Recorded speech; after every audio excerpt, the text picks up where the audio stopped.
Est-ce que Dieu est grand? Le croyez-vous? Regardez bien, je pense que Dieu a besoin mérite une ovation.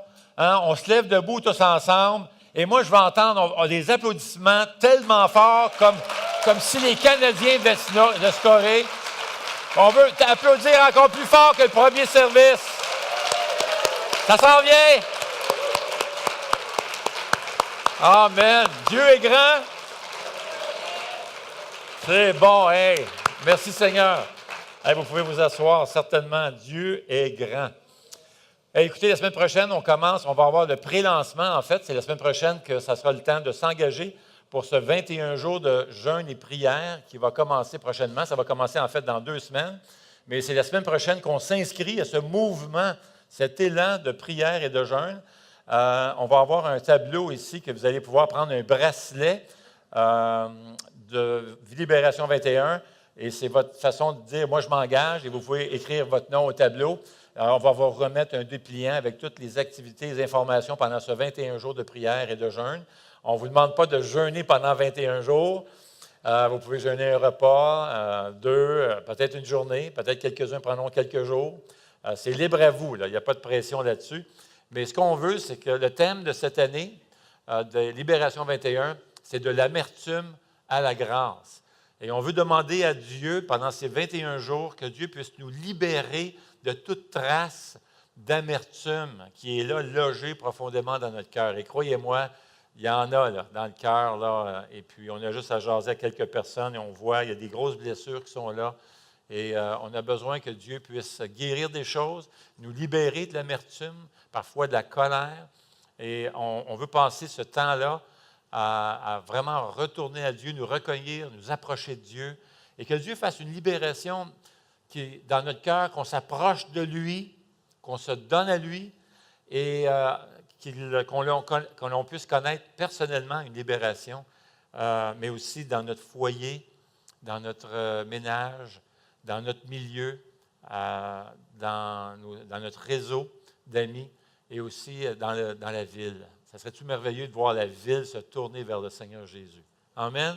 C'est ça qu'on veut, hein? Les gens se tournent. J'entends des belles choses, des gens qui se tournent vers le Seigneur entre les 2 services. J'entendais des beaux témoignages des gens qui sont en train de se redonner au Seigneur, qui avaient abandonné depuis quelque temps. Et le Seigneur est en train d'opérer quelque chose qui se passe, là. Et c'est ça qu'on lui demande, que Dieu opère ce miracle-là dans nos cœurs et partout autour de nous. Eh bien, on va passer un temps dans la prière demandant à Dieu de vraiment bénir cette période de Libération 21, que Dieu fasse des miracles dans les vies.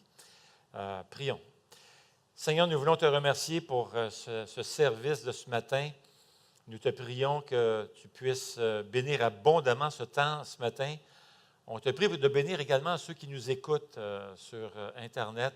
On sait qu'il y a des gens qui nous écoutent un peu partout, que tu puisses leur faire du bien ce matin, que ce soit en direct ou que ce soit plus tard, à réécouter ces messages sur le site. Nous te prions que tu puisses bénir ces gens-là, que tu puisses toucher nos cœurs, parler à nos cœurs ce matin, et que tu puisses opérer des délivrances, que des forteresses tombent, Seigneur, et que nous puissions connaître la victoire en toi. Alors ce matin, alors qu'on ouvre les Écritures, on te prie que tu parles à nos cœurs par ton Esprit Saint. On prie que tu bénisses abondamment ce 21 jours qui s'en vient, Libération 21. Opère une œuvre merveilleuse. Étonne-nous à nouveau, comme tu le fais si bien régulièrement, en voyant des vies victorieuses, des vies qui se consacrent, Seigneur, en voyant des jeunes qui se consacrent et des moins jeunes, pour ta gloire, Seigneur. Tout ça, c'est pour ta gloire, au nom de Jésus. Amen. Eh bien, il y a un livre écrit par Ravi Zacharias qui s'intitule « Jésus parmi les dieux séculiers »,« Jesus among secular gods ». Et il raconte l'histoire d'un entretien qu'il a eu avec un jeune homme qui fait partie d'une religion, une grande religion. Et puis, ce jeune homme-là était préoccupé d'entendre des propos. Il a entendu un de ses leaders spirituels qui parlait avec un missionnaire chrétien. Il y avait cet échange entre les deux. Et puis, le missionnaire chrétien lui parlait du pardon. Et quelle ne fut pas la surprise du jeune homme d'entendre ce leader spirituel qui était éminent, une personne très respectée de son mouvement, de sa religion, l'entendre dire à propos du pardon, parce que le chrétien, ce missionnaire, voulait savoir comment il voyait le pardon. S'il n'y avait pas de pardon, il sentait qu'il n'y avait pas beaucoup de pardon dans sa conception à ce leader spirituel. Et voici ce qu'il a dit, voici ce qu'il a répondu à l'égard du pardon. Il a dit, « Le pardon est uniquement pour ceux qui le méritent. » Le pardon est uniquement pour ceux qui le méritent. Alors imaginez la consternation de ce jeune homme à entendre ces propos. Et le jeune homme a répondu, écoutez, il dit, dans le fond, ça l'explique tout et ça n'explique rien. Il dit qu'il faut mériter le pardon. En somme, ça veut dire qu'il n'y a pas vraiment de pardon. Et il a tout à fait raison, n'est-ce pas? Où serions-nous aujourd'hui, si vous et moi, si Dieu accordait le pardon uniquement à ceux qui le méritent? On ne serait pas ici. Parce que personne ici mérite vraiment le pardon de Dieu. C'est une question de mérite. Personne mérite le pardon de Dieu. Mais heureusement, Jésus, lui, le méritait. Il n'avait pas besoin de pardon, mais il est venu ici sur terre. Il a pris sur lui, sur ses épaules, nos péchés, tout le mal qu'on a fait, tout le mal qu'on a pensé, et il a pris ça sur lui. Il s'est offert en sacrifice sur la croix. Il s'est offert à Dieu en sacrifice afin de prendre nos péchés sur ses épaules, afin de nous procurer la réconciliation avec Dieu et de nous procurer la paix avec Dieu. Il y avait cette colère. Dieu avait cette colère à cause de notre attitude, notre égoïsme, notre orgueil. Et Jésus a pris sur lui la colère de Dieu, afin que nous puissions devenir réconciliés avec Dieu, avoir la vie éternelle, le salut, et vivre avec Dieu dans sa famille pour l'éternité. Eh bien, regardez ce passage dans Romains qui dit exactement ça. C'est ce qui s'est passé. On va le mettre au tableau. Et c'est Romains chapitre 5 et verset 7 qui dit ceci. À peine mourrait-on pour un juste, peut-être accepterait-on de mourir pour quelqu'un de bien, mais voici comment Dieu prouve son amour envers nous alors que nous étions encore des pécheurs. Christ est mort pour nous. Puisque nous sommes maintenant considérés comme justes, grâce à son sang, nous serons à bien plus forte raison sauvés par lui de la colère de Dieu. En effet, si nous avons été réconciliés avec Dieu grâce à la mort de son Fils, lorsque nous étions des ennemis, nous serons à bien plus forte raison sauvés par sa vie maintenant que nous sommes réconciliés. Dieu nous a pardonné quand on ne méritait pas son pardon. Il nous a acceptés alors qu'on n'était pas acceptable. Il nous a aimés lorsqu'on n'était pas aimable. Et en retour, ce que Dieu nous a sauvés, nous donner sa vie en nous, en retour, il demande la même chose maintenant à notre égard. Parce que Dieu nous a aimés, il veut qu'on s'aime les uns les autres au sein de son peuple, au sein de son Église. Regardez bien ce que ça dit dans 1 Jean 4, « Bien-aimés, puisque Dieu nous a tant aimés. » Alors que Dieu nous a aimés alors qu'on n'était pas aimables. Eh bien, puisque Dieu nous a aimés, nous devons nous aussi nous aimer les uns les autres. Alors, on termine notre série sur la lettre aux Corinthiens ce matin. On est rendu au chapitre 16, la lettre aux 1 Corinthiens. Et lorsqu'on arrive à 1 Corinthiens chapitre 16, le début d'un Corinthiens 16, les 4 premiers versets touchent la question d'une collecte qui se faisait parmi les églises parce que les églises voulaient aider des gens qui étaient démunis. Et puis l'église de Corinthe aussi voulait aider. Alors elle voulait contribuer à cette aide parce qu'il y avait plusieurs personnes qui souffraient, qui étaient démunies. Alors Paul faisait le tour, ramassait de ses argents pour aider ces pauvres, ces personnes qui souffraient. Alors les 4 premiers versets concernent cette question de cette collecte, mais en même temps, Paul va donner certains principes en regard à l'argent. Après ça, verset 5 plutôt jusqu'au verset 12, Paul aborde un autre thème, un second thème, qu'on a vu la semaine dernière, toute la question de la direction divine. Et on regarde le plan de voyage de l'apôtre Paul, et à travers ce voyage, ce plan de voyage, on a pu découvrir, déceler finalement la perception de l'apôtre Paul de la direction de Dieu. Comment il percevait la direction de Dieu dans sa vie. Et par le fait même, par ricochet, on a pu apprendre nous-mêmes certains principes qui nous aident à déceler la direction de Dieu. Et maintenant, il va aborder un autre thème, un troisième thème. Mais on va s'apercevoir que ce thème-là est vraiment différent des autres thèmes parce qu'en somme, ça ne se limite pas jusqu'au chapitre 16. On va découvrir finalement, lorsque tu étudies le contexte et tu étudies finalement toute la lettre aux Corinthiens, tu t'aperçois que non seulement c'est le thème du chapitre 16, mais c'est aussi le thème qui traverse toute la lettre à un point tel que c'est la toile de fond de toute la lettre aux Corinthiens. Dans le fond, si j'avais à refaire toute cette série, je commencerais avec le chapitre qui parle de ce thème-là dans 1 Corinthiens, parce que c'est vraiment ce qui lie tous ensemble cette belle lettre aux Corinthiens. Alors moi, j'aimerais vous lire ce matin cette portion du chapitre 16. En fait, on va se limiter qu'à 3 versets. Et donc, je vous invite, si vous avez votre Bible avec vous, à tourner avec moi et on va lire ces 3 versets dans 1 Corinthiens 16. D'accord? 1 Corinthiens 16, on commence avec le verset 14. Et voici ce que l'apôtre Paul dit. Que tout ce que vous faites soit fait avec amour. Hey, c'est gros, ça, là. C'est une grosse commande. Que tout ce que vous faites soit fait avec amour.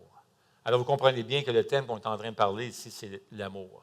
Le thème de l'amour. Et le thème de l'amour est vraiment ce qui lie toute la lettre ensemble, comme on va le voir tantôt. Verset 22 qui dit ceci, cette déclaration choc, qui dit « Si quelqu'un n'aime pas le Seigneur Jésus-Christ, qu'il soit maudit. » Maranatha, en d'autres mots, que Jésus revienne. Et Paul termine en beauté sa lettre aux Corinthiens. Il termine en beauté avec le verset 24, alors qu'il dit « Mon amour est avec vous tous en Jésus-Christ. » Et croyez-moi, mon ami, ce n'est pas vraiment par hasard que ces 3 versets se trouvent là. Et ce n'est pas par hasard que Paul termine sa lettre avec cette note d'amour. Il a ce grand cœur envers ses Corinthiens, malgré leur attitude, comme on va le voir et comme on l'a déjà vu dans le passé. Alors que tout ce que vous faites soit fait avec amour. Ce verset 14 représente vraiment le message de Paul. Si Paul devait écrire aujourd'hui une lettre aux Corinthiens, puis il devait écrire à travers Twitter, où c'est limité, il dirait ceci. Mais ça résume vraiment toute la lettre aux Corinthiens. Faites tout avec amour. Et c'est vraiment cela le message qui traverse toute la lettre. Et il montre son cœur envers le Corinthiens au verset 24. Mon amour est avec vous tous en Jésus-Christ. Maintenant, on a besoin de définir ce que c'est que l'amour. Parce que vous savez, aujourd'hui, l'amour, mon ami, on se sert de ça pour toutes les... On dit, j'aime bien ma voiture. Non, dans mon cas, ça ne serait pas vrai. Je ne peux pas dire jamais que j'aime ma voiture. Mais en tout cas, vous comprenez ce que je veux dire? J'aime bien Jean, j'aime bien ma télévision, j'aime bien ci, j'aime bien ça. Fait que finalement, à travers les années, on se sert tellement du mot amour de façon très large et étendue qu'on a perdu le sens que le Nouveau Testament donnait à l'amour. On n'a plus le même sens. Alors, on a besoin vraiment de retourner dans le Nouveau Testament pour comprendre la vraie définition telle que Dieu l'entend, lui. Comment Dieu voit l'amour et comment il veut que son peuple s'aime les uns les autres. Maintenant, l'un des grands chapitres qui parle de l'amour se trouve justement là, dans cette lettre, évidemment, dans cette lettre, 1 Corinthiens 13. Et ce n'est pas par hasard, parce que la lettre aux Corinthiens, moi je dis tout le temps, j'aurais jamais vraiment aimé être pasteur d'une église comme Corinthe. C'est affreux, là. Ils ont tous les problèmes du monde. On vient de traverser toute la lettre, là, puis il y a tout, là. C'est incroyable, là. Il y a médisance, les gens s'haïssaient, se méprisaient. Ils méprisaient même Paul. Il n'y avait même aucun respect pour Paul, même. Paul a passé 4, imagine-toi donc, tu écris une lettre, tu es obligé de passer 4 chapitres à te défendre. Paul est obligé de passer, il sent le besoin de prendre 4 chapitres à se défendre. Bon, évidemment, Paul ne fait pas juste se défendre. Et c'est ça la beauté et le cœur de Paul. Il va profiter des critiques et de cette médisance et de ce mépris qu'il recevait des Corinthiens pour enseigner de principes tellement riches dans les 4 premiers chapitres sur la puissance, finalement, la puissance de Dieu et tout ça. C'est magnifique. C'est vraiment un chef-d'œuvre.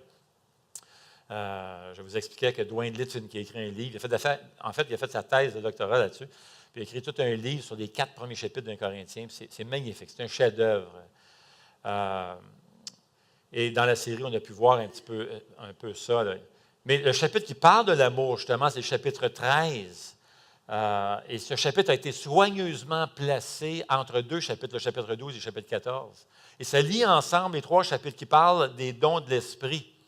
Et vous savez, les dons de l'Esprit, c'est cette capacité surnaturelle d'accomplir une œuvre pour Dieu. Mais eux autres se servaient des dons de l'Esprit, des dons spirituels pour autre chose, pour se glorifier, pour se mousser. Là.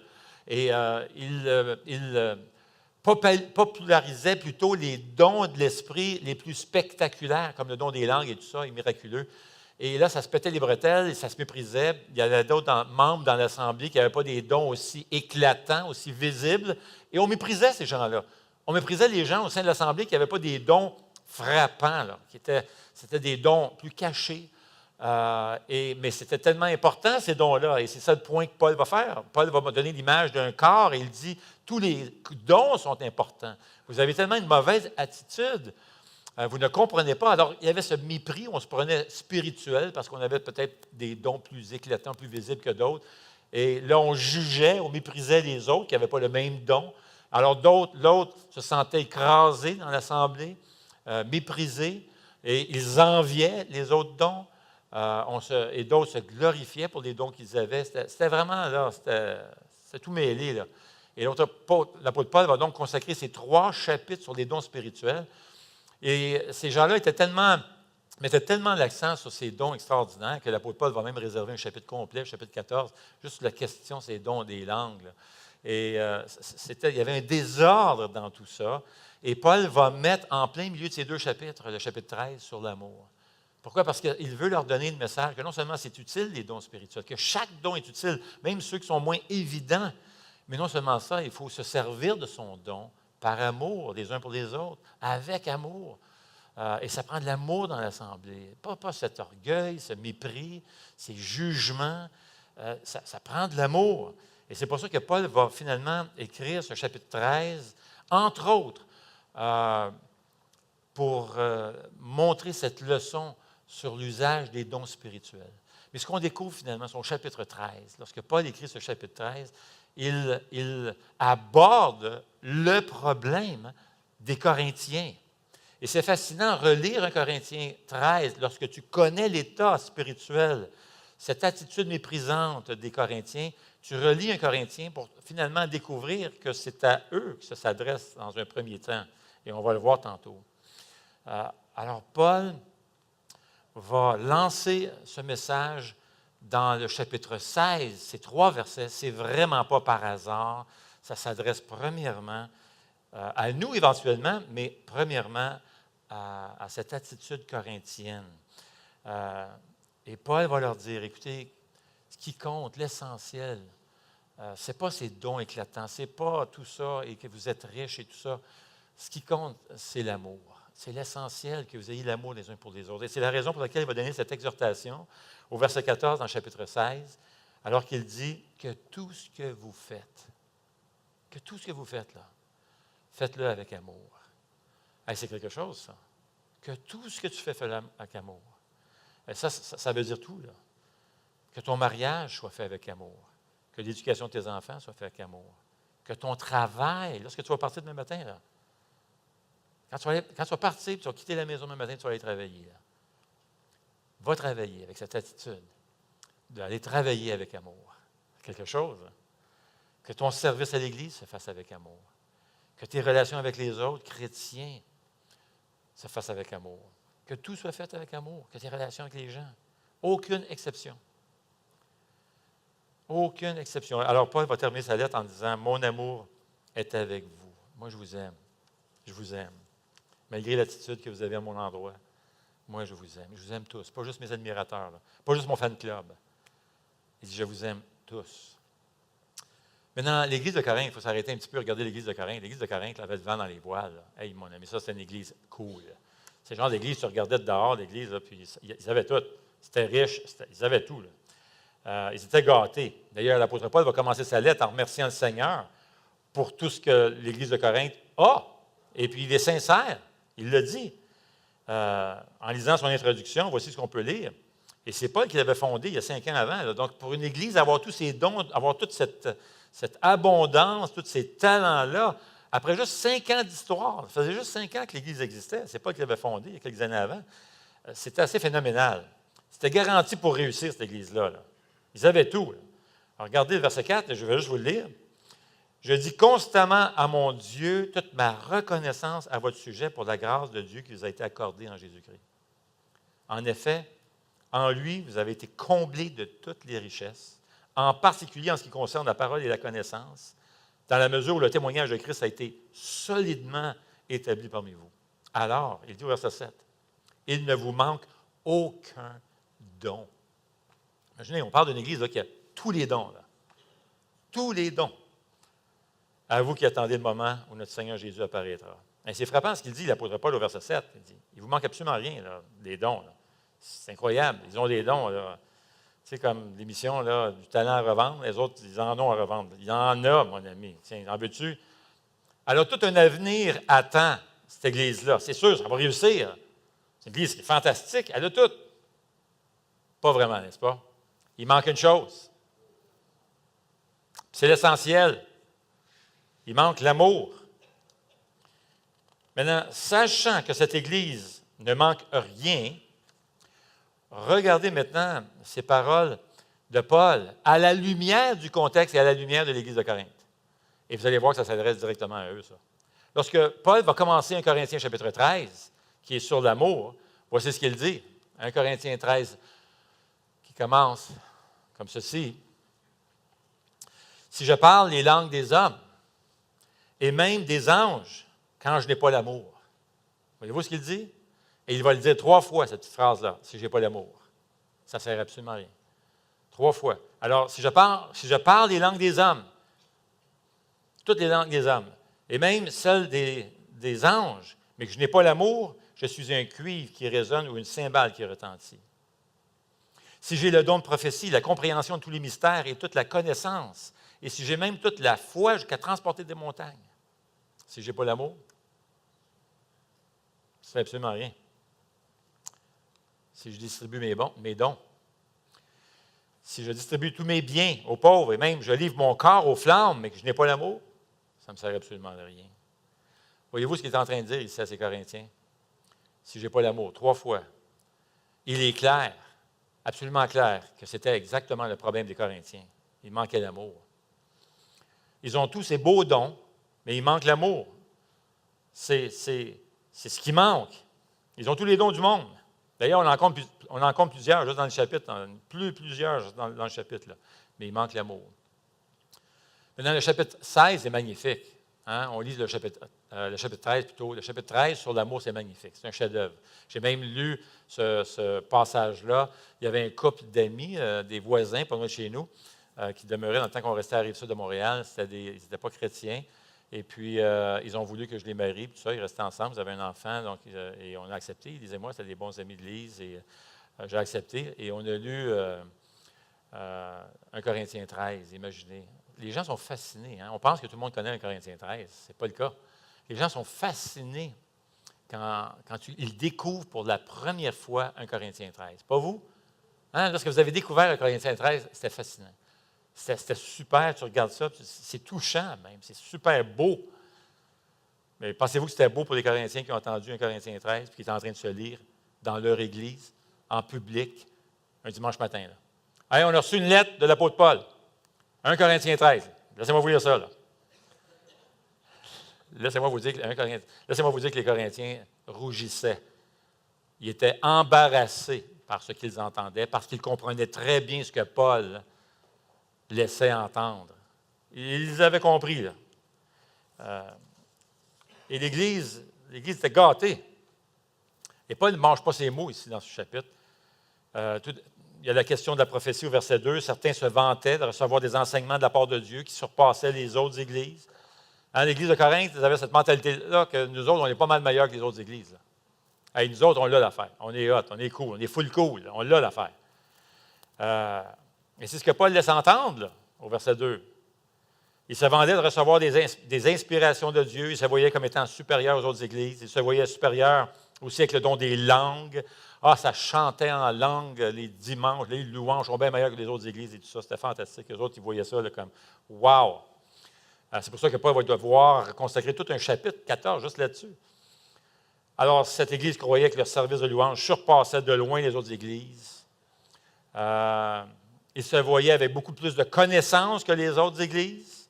D'ailleurs, ils méprisaient Paul. Ils disaient, Paul, tu n'as rien à nous enseigner, nous autres. Ils ne reconnaissaient même pas Paul comme apôtre maintenant. Ils disaient, tu n'as absolument rien à nous enseigner, nous autres. Nous autres, on a l'affaire. On reçoit des inspirations directes de Dieu. On est branchés, nous autres. Viens pas nous parler. Alors, ils méprisaient Paul. Il avait vraiment une mauvaise attitude à son égard. Alors, ils se voyaient avec beaucoup plus de connaissances que Paul, que les autres églises. Ils se voyaient plus spirituels. Hey, nous autres, on a des dons miraculeux. Ils méprisaient la façon de prêcher de Paul. Ils ne le trouvaient pas vraiment un bon prédicateur. Les autres se voyaient cool. En plus, on voit qu'ils avaient de la foi pour bouger les montagnes. Donc, il y avait des choses qui se passaient quand même, qui révélaient, qui démontraient de la puissance de Dieu. Alors, ils pouvaient montrer la puissance divine, des puissances surnaturelles. Alors, ils donnaient des enseignements divins, ils louaient comme personne d'autre. Ils avaient une connaissance qui surpassait celle des autres, puis ils démontraient la puissance surnaturelle. Laissez-moi vous dire que si cette Église-là existait aujourd'hui, dans notre milieu, le genre de publicité qu'ils feraient, là, ça serait vraiment « wow, hey, nous autres, on l'a l'affaire ». Vous savez, je ne sais pas si vous avez vu ça maintenant, c'est bien populaire, la publicité d'Église. Maintenant, on a des pancartes dehors, puis on fait de la publicité et tout ça. Regardez quelques-unes des publicités qu'on a vues. Celui qui a volé notre climatiseur, vous pouvez le garder, il fait chaud, vous en allez.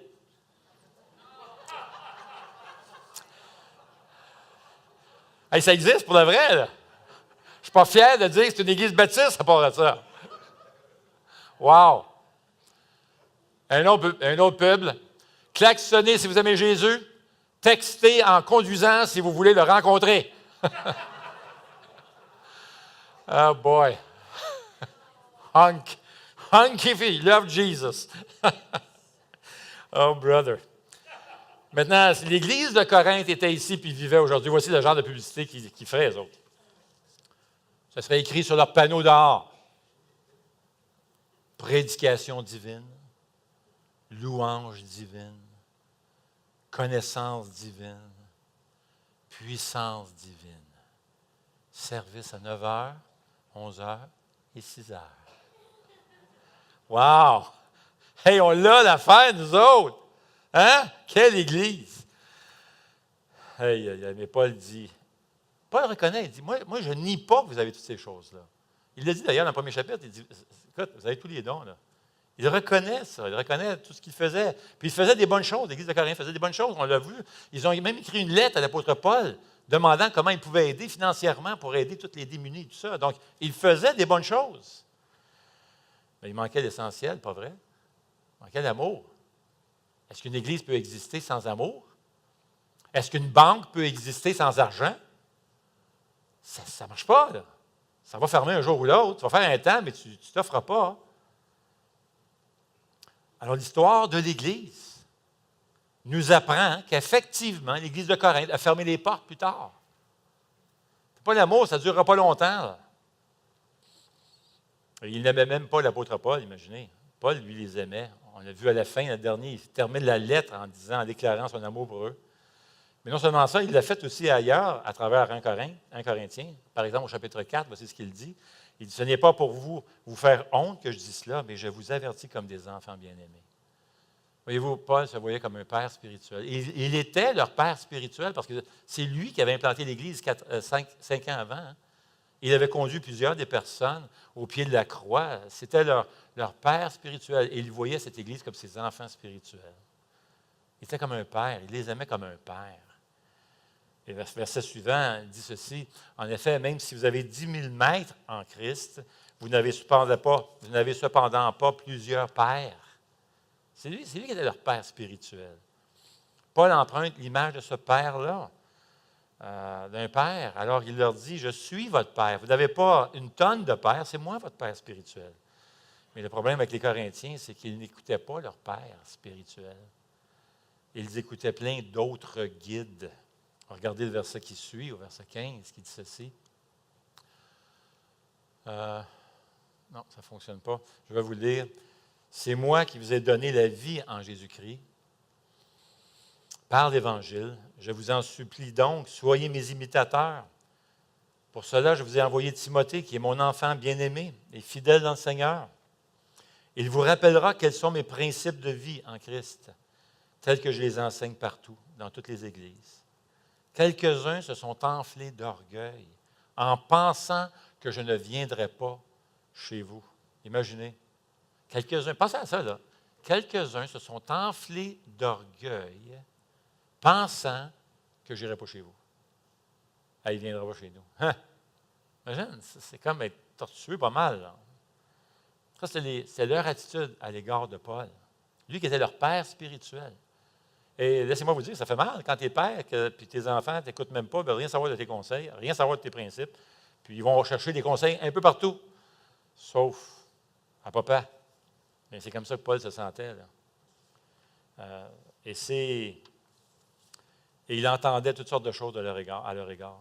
Voici ce qu'il dit au verset, dans le premier chapitre. Il dit, « J'ai appris à votre sujet par l'entourage de Chloé qu'il y a des rivalités parmi vous. » Maintenant, Jésus avait dit que c'était comme ça qu'on reconnaissait qui était pour être ses disciples. Qui étaient ses disciples? C'était par l'amour qu'ils avaient, que les disciples ont les uns envers les autres. Mais laissez-moi vous dire que les gens ne voyaient absolument pas l'Évangile par l'attitude de l'Église aux Corinthiens, l'Église de Corinthe. Absolument pas. Quel témoignage, c'était affreux. On apprend qu'il y a des rivalités, il y avait des divisions dans l'Église, des chicanes, du mépris, de l'envie, de l'orgueil, tout ça. Mon ami, quel témoignage, c'est affreux. Alors, c'est la raison pour laquelle Paul va écrire le chapitre 13 sur l'amour. Et la définition qu'on a de l'amour au chapitre 13 vise directement ce qui manque à l'Église de Corinthe. On pourrait le dire comme ceci. Paul va décrire l'amour au verset 4 et on pourrait le lire comme ceci. L'amour est patient, mais vous, les Corinthiens, vous ne l'êtes pas, là. L'amour est plein de bonté, mais vous ne l'êtes pas. L'amour n'est pas envieux, il ne se vante pas, il ne s'enfle pas d'orgueil, mais vous le faites. C'est exactement ce que vous êtes. Vous êtes envieux les uns les autres. Vous vous vantez d'avoir plein de dons extraordinaires. L'amour ne cherche pas son intérêt, mais vous, mon ami, vous insistez à agir comme vous l'entendez. Alors, Paul définit l'amour ici en termes de nos relations les uns avec les autres dans l'Église. Et toute la conception de la spiritualité, on a expliqué ça au chapitre 12, lorsqu'il va commencer, il va amorcer toute cette discussion sur les dons spirituels. Et il sait bien qu'ils ont une mauvaise conception de la spiritualité. C'est quoi être spirituel? Ils pensent que c'est tout avoir ces dons-là extraordinaires. Et Paul va leur dire, non, non, non. Un, c'est que Jésus-Christ soit, que tu reconnaisses Jésus comme Seigneur, qu'il soit le Seigneur de ta vie. Puis deuxièmement, que tu cherches le bien des autres. Et là, il amorce toute la section sur les dons spirituels. Les autres. Avoir d'intérêt pour les autres. Se soucier du bien-être des autres, les uns les autres. C'est ça qu'on veut voir, hein? C'est ça que l'Esprit Saint veut voir, c'est ça que le Seigneur veut voir au sein de l'Église, que l'on prenne soin les uns des autres. L'amour est libre de toute forme de jalousie, de prétention, de vanité, d'arrogance, d'égoïsme, de mépris et de chercher ses propres intérêts. Et à moins de nous libérer de ces choses-là, il est impensable de vivre ensemble, d'être unis ou d'avoir un bon témoignage dans la communauté. Et Dieu ne sera pas honoré. Parce que l'amour, c'est la chose la plus importante, nous dit 1 Corinthiens 13. D'ailleurs, il termine là-dessus. Il va dire la foi, tout ça va passer, mais la foi, l'espérance et l'amour vont rester. Mais l'amour, c'est le plus grand, c'est la plus grande chose. Pourquoi c'est la plus grande chose? Parce que la foi, est-ce que Dieu a besoin de la foi? Absolument pas.